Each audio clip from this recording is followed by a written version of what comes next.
Sophia Kiti. Mieux comprendre la budgétisation sensible au genre, c'est toute la quintessence de ces sessions de formation organisées par l'École nationale d'administration en partenariat avec l'UEMOA au Mali. Il s'agit de renforcer les capacités des cadres de l'administration publique malienne et les élèves fonctionnaires de l'École nationale d'administration. La budgétisation sensible au genre vise à intégrer la perspective du genre dans l'analyse budgétaire. La budgétisation sensible au genre permet à un acteur public de façonner les politiques publiques dans un objectif d'égalité des chances entre les femmes et les hommes.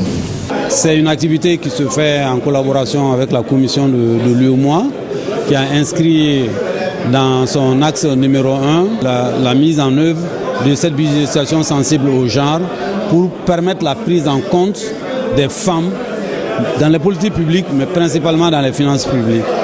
On se rend compte que leurs préoccupations spécifiques ne sont pas prises beaucoup en compte dans l'élaboration et l'exécution du budget. Le ministère de la Promotion de la Femme, de l'Enfant et de la Famille s'est particulièrement réjoui de l'intégration de ce module de formation. Le genre est transversal. Et les résultats, tous les départements sont redevables des résultats du genre. Mais au Mali, c'est le ministère de la Promotion de la Femme, de l'Enfant et de la Famille qui a eu la charge de la coordination et du suivi de la mise en œuvre de la politique nationale genre.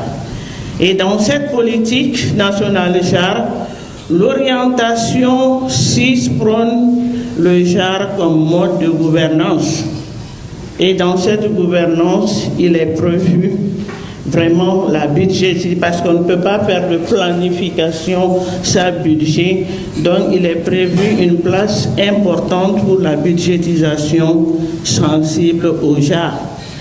L'objectif final recherché par la Direction générale de l'École nationale d'administration, c'est de pérenniser des formations du genre.